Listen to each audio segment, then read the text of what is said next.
Hello and welcome to Snapshot. I'm your host, Alan Wolfe, and on this edition, we are going to take you for a behind-the-scenes look at the whole world of model fire engines. Now, these models are, some of them are toys, some of them later on in the show will be replicas, and as you can see, I'm having a great time with this one. And we are here with quite a collector today who happens to be a firefighter himself, Tito Gonzalez. Tito, thank you for having us into your home today. Pleasure, Alan. Quite a collection. And of course, I'm having a great time with this. Got to give that a couple more shots. You know, being a firefighter, do you ever just come in here and play with the fire engines? Well, I mean, you're away from work, but here you are with fire apparatus again. Yeah, sometimes they're fun. When I was learning how to drive a truck, we were using a tiller truck, and I used one of my models to figure out how to do the parking sequences and stuff. Of course, we're going to see that tiller truck on one of our upcoming episodes of Snapshot also. Yeah, you'll see the real one. Yeah, the real one, where we actually get to ride on that. Yeah. Tell us about what we see here in front of us. These are really neat trucks. As you can see, I was having a ball with this. They're not just toys, right? Well, some of them are basically toys for kids. Some of them are a little bit more elaborate. They're more expensive, they're more detailed, but basically they're all toys. You know, basically, from what I understand, you and I spoke before, these, for collectors, are very traditional things here in America. They're as traditional as the red, white, and blue, really. There's always been fire truck collectors. I run across people all over the country that have been collecting fire trucks for 30, 40, 50 years. Is it primarily a hobby that's pursued here in the U.S.? No, it's real big in England too, but the emphasis on the fire vehicles is not as much as it is here.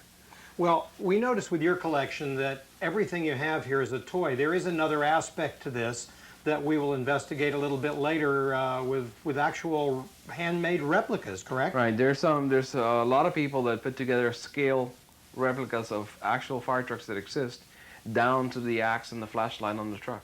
Amazing. And we have a friend that I'm going to introduce you to that's what he specializes in. And we will do that in the second half of Snapshot today.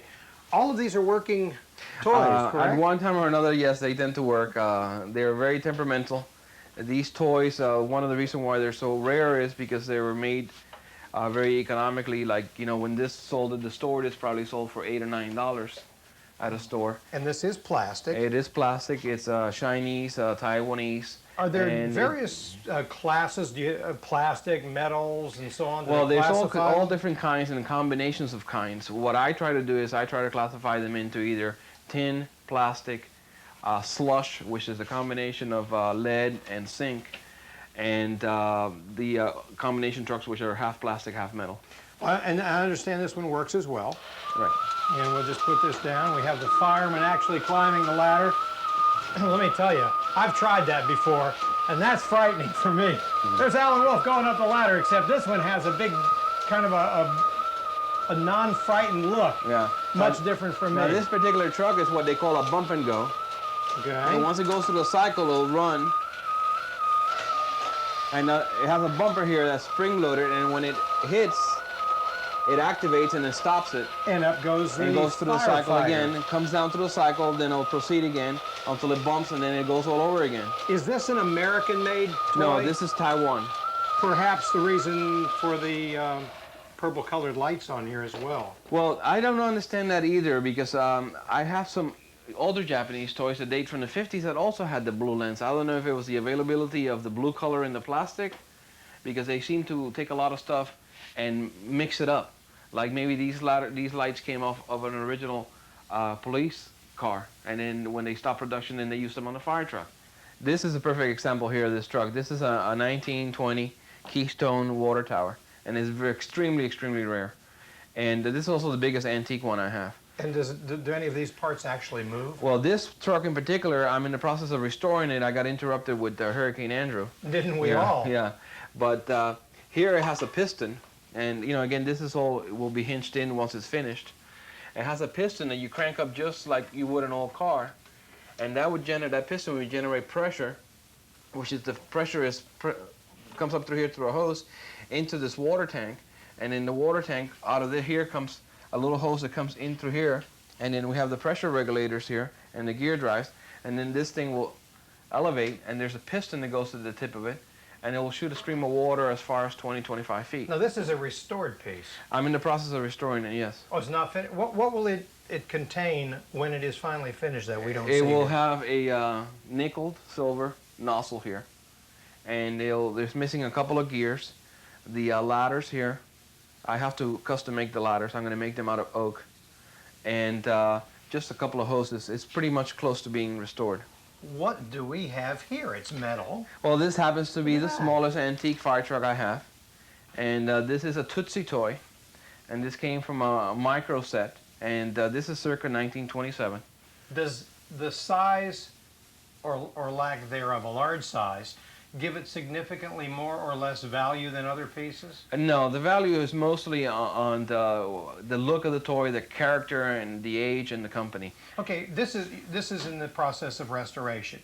Suppose you had this in its rusted state. Would that be valuable to some collectors and perhaps even more preferable than having it restored? Well, it all depends on the collector. There's different stages. If you look over here, I have a truck that is going to be restored once I finish this one. Let's take a look at that one. And that is also a 1920. That's a 19. That's a fire truck? No, it's a sprinkler truck, but it's missing the sprinkler tank. And apparently somebody tried to paint it. You know, a little kid or something tried to paint it, and it's a very rare piece too. And when was this used, and what was it used for? Obviously not to water people's yards. No, this is probably used to water the roads to keep the dust down. This is circa about 1920, I would say. What would you say the value of that piece in its present condition would be to a collector? It depends. If you bought it at an antique show where there's a lot of toy collectors, you might be able to get a couple $100 for it. Oh, look at this. This one actually moves. Tell us This about this is a about 1950s Japanese tin, and it's key wound. It's a clock driven, and what happens is, if you'll notice, this key, it's a little bit lower than the tire. So when you put it on a flat surface and the key goes, see, we just jammed it there. Okay, the key goes. This truck will go around until this hits. It'll pick up the vehicle a little bit and make it kind of turn, and it'll go like in semicircles, erratic circles. Are any of the others here movables? Most of these are. In this line we have what are friction. This is a very interesting toy here. This is out of Japan, and this is also early 1950s. And this is a key wound. And I'll show you what this one does. Now, back in the old days, we considered Japanese toys just to be junk. Exactly, when they were. Then that's why they're so hard to find now, because they weren't made to last. That one's not working right now. Let me try this other one. And of course, whoever knew, oh, look at this, the ladder ascends as well. Whoever knew that these would be collector's items, when these companies manufactured these, they were not manufactured for collectors, No, correct? these were basically disposable toys. In fact, some of the older ones, if you take them apart, you'll find that they're made out of Coca-Cola cans and 7-Up cans. And these are mostly post-war. This is when they were retooling Japanese industry. And these are some of the things that they would make. And again, this particular toy probably sold in the store probably for 39 cents. You know, usually you'd find it at a Woolworth or a souvenir shop. And this toy in this condition, this is an excellent condition. Today would probably go for about $35, $40. Incredible. Is fire engine red a particular color, or are there variations that are acceptable? There are variations that are acceptable. This truck, this antique that I'm showing you, this is actually restored in pure 100% American LaFrance fire paint. It comes from a 1920 type vehicle. Okay, as we take a look here, and we'll just open this to avoid the glare for our viewing audience, we see some very locally oriented pieces. Here's one, Metro Dade Fire Rescue. And this looks like one of the Metro Dade trucks as well. Do you have any other local pieces in here? No, some of the local pieces, well, these are the local ambulances that we have here Yes, in Miami. looks like the Randall Eastern. And we have some of these older trucks in some of the fire departments here. This is similar to some of the ones in the city of Miami. But most of the authentic pieces I have put away. I don't have room for everything that I have. I have probably about 1,000 toys. 1,000? Yeah, I would say. German. Yeah, well, I was just going to give you a little grand tour here. This is Italy. This is English. This is American. This is German. English. Let me see. This is German. These are Portuguese. This is Russian. These are French. How These are was American. this, for example, how was this driven? Was it horse-driven, or is No, it? this is a steam pumper, and this one in particular is circa about 1915. And here's the sister truck. And whoever thought that these would have been collector's pieces? I mean, how long ago did the I guess it is a business of collecting really begin? Where did people begin Actually, to become you'd be enthusiastic? surprised- You'd be surprised because some of these pieces I've bought recently, and in the condition that I've bought them, I can tell when they're original. And somebody has kept them in a rack, you know, because they're just in perfect condition. So I guess that there's some hardcore collectors that have been around for quite a while, that, you know, just like the toy. But I mean, it has a lot of character. This is a brother and sister truck. This is a steam pumper, and this is a ladder truck. And this is the transitional period. I would say about 1915. White wall 1920. tires too, huh? Yeah, And this is the same truck and the same company made in a larger scale. See? It's the same exact truck. And I have even a larger one. You know, Now- this piece, especially for me, really exudes a feeling of the old past. Well, these are probably some of the more It's hot heavy, collectibles. too. Yeah, it's cast This iron. is heavy. And is this in the original condition, or? Yeah, this is an original condition. I would classify this. They're graded in grades from 1 to 10, 10 being, you know, flawless, and 1 being a piece of junk. And I would classify this about a 6, C8, C9 maybe. How would you determine if a piece was flawless or it had been restored to that condition? You got to develop an eye. You just get to know it after a while. Yeah, there's. In fact, maybe I can show you some difference. This piece in particular here is mint flawless condition, and here's the sister truck for that one. This is the ladder truck again. See, here we have the ladder, and we have the steam pumper, and then we have the steam pumper and the ladder, and then somewhere in this rack, I have the. I don't know where it is right now, but it's somewhere. Here it is. And here's the next size up. So we have the 3 sizes made by the company. I have most of my toys like that. This here is the perfect example when you're saying about, this is something, I restored this about 6 months ago. And that there was in this condition when I And started. that is heavy. Is that cast iron? Now this is the slush that we were talking about. Also the trade name would be Samac. It's a combination of lead and zinc. And it's the same thing they use for newspaper type. Now here's the same, it's the same, this is a sister truck. But this one I haven't restored. Okay, I'm waiting for to find a part that I need for it. How long would it take you to restore something like this? Is it a matter of just taking a can of spray paint and shooting it with it, and that's it? Some people do it, you know. Some people. Or is it you know, hand painted in some yeah, cases? I like to hand paint them.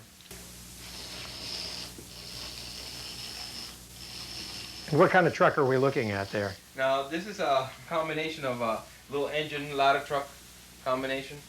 And this is also Japanese, and this is a current toy. You'll probably be able to pick this Well, I up. better try that. You know, just like when we do our cooking shows, Uh-huh. Alan Wolfe has to try everything. Just make sure that it works just like you say it does. Oh, look at that. Here it comes, Leo. It's coming right toward the camera there. Well, it's not going exactly. I guess I wouldn't be a good fire engine driver, would I? We can't get too much action out of something that small. You have to get into the bigger trucks. Now, these are all referred to as fire apparatus, correct? Right, fire apparatus. As our Snapshot audience knows, we spend quite a bit of time with the Coral Gables Fire Department, where, of course, you're a captain, and we get a chance to go on the real thing. But this is really fascinating. And, of course, our next stop on the Snapshot tour today is at the home of Bob Milnes, who is a collector of a slightly different kind of fire apparatus. His are fire replicas. Tito Gonzalez, Captain Gonzalez, we thank you for your grand tour of the toy aspect of collecting, and we'll be back right after this.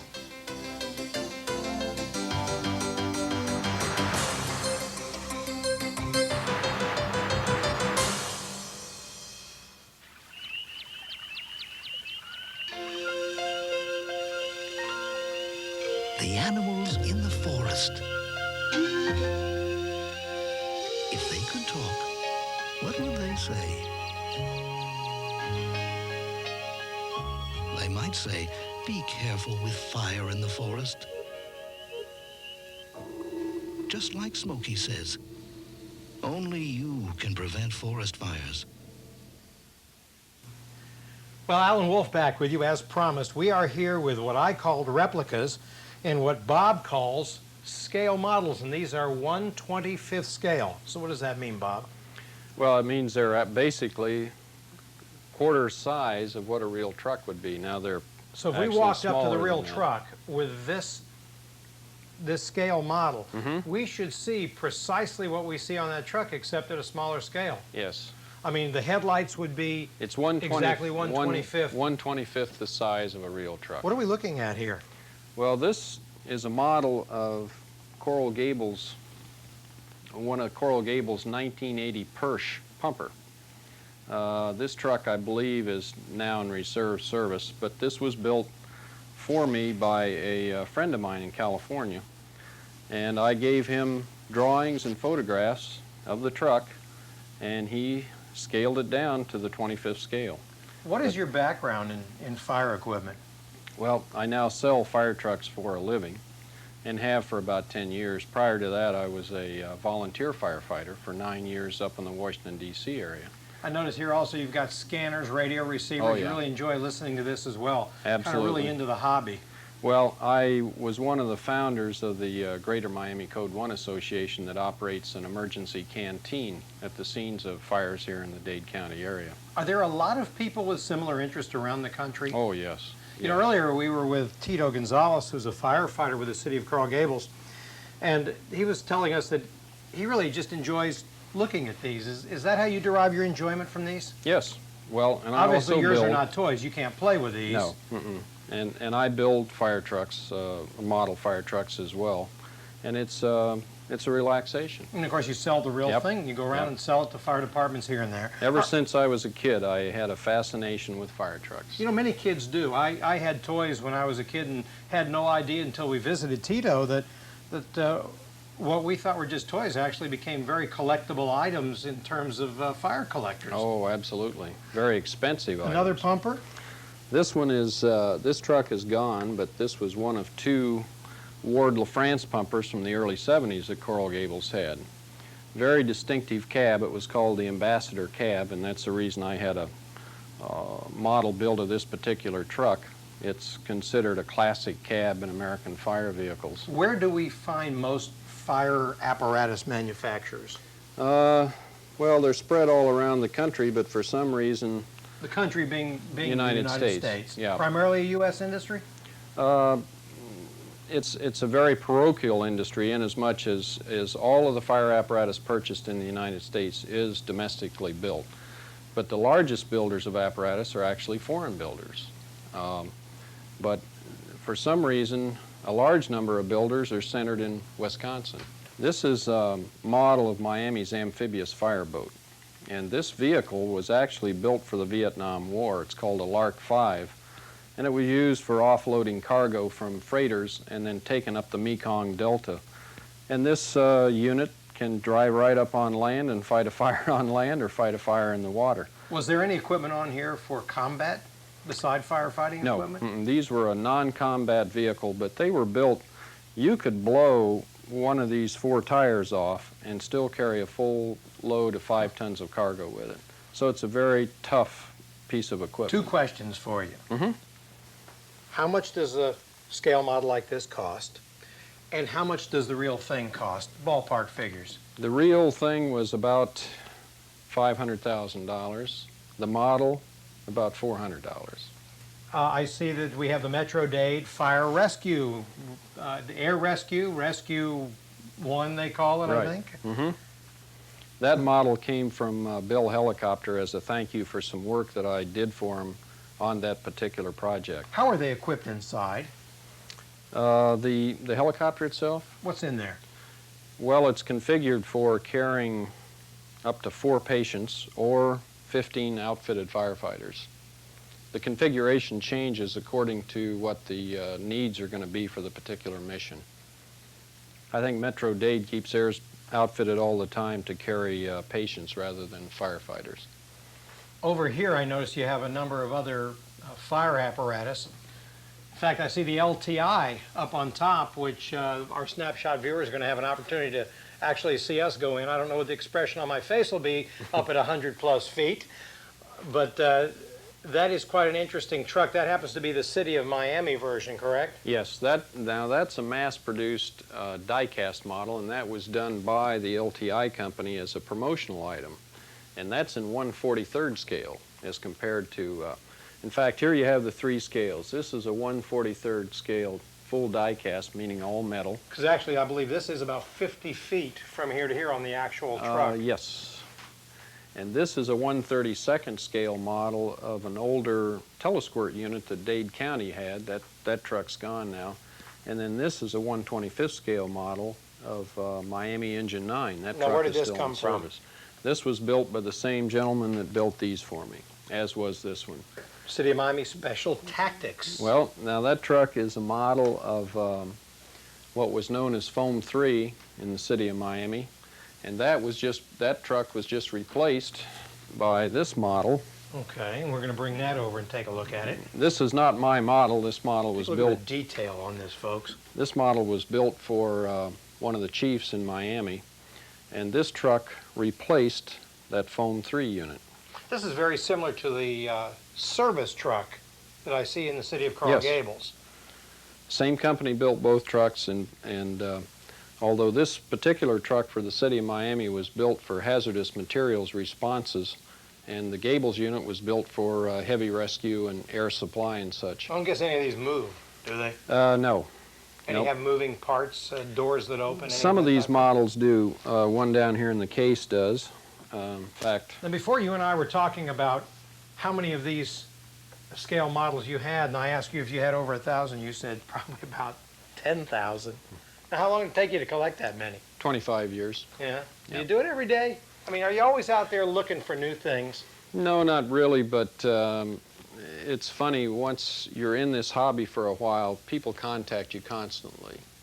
And I subscribe to magazines, as does Tito, where we see people advertising their collections for sale. And in fact, Tito and I probably compete for obtaining some of these models. Kind of a friendly competition. Yep. These are made of wood. They're very lightweight. Yeah, this is built by a gentleman that just passed away up in Baltimore, Maryland. This is carved out of a block of balsa wood, and this is one of the Coral Gables rescue trucks. This man had a collection of about 30,000 of these small models. These are basically 1/87th scale, or for train buffs, it would be HO scale. And they're somewhat crude, but on the other hand, I feel they're somewhat of an art form. There's no question about it. Obviously, it took a lot of time to do This that. one I wouldn't even know where to start. This one was of Of course, that's nothing new. a truck that Clearwater has, that he used to winter in Clearwater, and he built models of all their trucks. Would these be considered top-rate wood models? They would be considered somewhat crude, but because of the man who did them and the fact that he's well known, they take on added value to people who are within the hobby. Well, fire hats. Hey, so I couldn't resist. I had to put one on. You have all kinds of fire hats here, Bob. Let's start over here with the cloth caps, actually, I guess they'd call them. Yeah, those are uniform caps, dress caps. The first one is from Oslo, Norway. Certainly wouldn't use that out on the scene of a fire, right? No, that would just be strictly for dress occasions. The second hat is my old hat from when I was on the Arlington, Virginia Fire Department. The next one over is from Kyoto, Japan. That's a captain's hat, a friend of mine. The green one is his work cap. And if you'll notice, that's very similar to what the Japanese Army wore in the Second World War. And That's an interesting coincidence, isn't it? That's a holdover. What's the vintage on that hat? That hat is from 5 years ago. So that is a work cap, a fatigue cap that they would wear around the station. Now, I see you have whole stacks of them up here. Yeah, the one that says Brandweer number 6, that's from Amsterdam. The silver helmet with the eye on it is a battalion chief's hat from Berlin, Germany. And you'll notice it's hard to tell there, but it's still the old style German helmet. Then the 3 hats on top are all from Oslo, Norway, from my friend. That's another work cap of his. Then the fuzzy winter cap, and then the top cap is just a station cap. You know, before we talked about whether this hobby was a kind of a daily thing with you, and you said not actually. And then we heard from your wife about this UPS truck that pulls up here frequently. Any truth to that rumor? Oh yes, yes, we have a code. He pulls up in the next block and beeps 3 times, and then I go out around the corner and meet him out there. Yeah, you can't beat a system like that. Well, Bob, we thank you so much for this grand tour.